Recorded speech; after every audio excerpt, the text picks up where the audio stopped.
Your research, Viviane, highlighted the need for school leaders to develop really strong and positive relationships with staff, relationships that were based on trust. Can you elaborate on that? It's no point leaders sitting in their offices and setting goals if nobody else is committed to them. So it's in goal setting, it's in strategic resourcing, which is a source of considerable tension and distrust of leaders sometimes. You can't be an instructional leader in the sense of leading the quality of teaching or ensuring the quality of teaching if you can't have conversations with teachers about the quality of teaching or the quality of their planning or the quality of their assessment or the quality of their reporting. So a lot of instructional leadership gets stuck on the inability to have those conversations. The change process gets stuck because the leader's right down the road and the staff are sort of dragging their feet way back there. So the relationships are critical. And for me, relationships, the challenge of relationships is not building relationships per se. Most leaders are pretty good at getting along with their staff. That's not the challenge. The challenge is how to integrate doing the important work with maintaining and building relationships. And people get into trouble when they separate the two out. And also for me, teaching about relationships separately from embedding relationship building in doing the important work is a waste of time. And where does the notion of trust come in? And if trust is important, what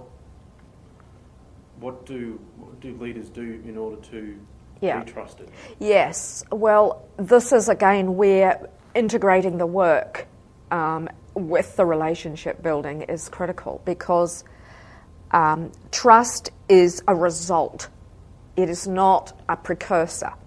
So sometimes leaders think, well, if I build trust and I get enough trust money in the bank, literally, or figuratively, then I can tackle this difficult stuff. It doesn't work like that. Teachers trust leaders on the basis of their judgments, implicit judgments of daily interactions. They trust leaders on the basis of watching them do the work and how they treat people in doing the work. Teachers don't trust leaders who they don't perceive as competent. So look at that for the integration of work and relationships.